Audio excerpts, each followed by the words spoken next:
This is a tutorial on how to pin out CAT5 cables to network standard 568B. Here's what the completed cable should look like.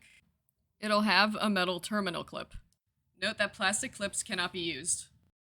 First, get your tools and materials together. You'll need a CAT5E cable at whatever length is required. It must be shielded, 350 MHz, and plenum rated.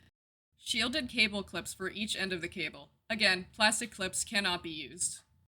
A mini wire stripper, mini flush cutters, wire cutters, CAT5 crimper, and finally, a CAT5 cable tester to ensure pinout and shielding is complete.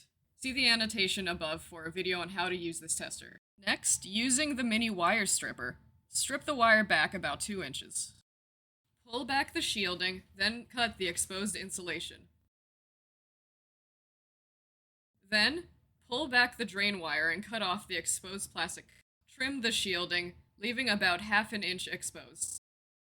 Separate the strands by pulling apart the twisted pairs until all 8 strands are on their own. Organize the strands per network standard 568B.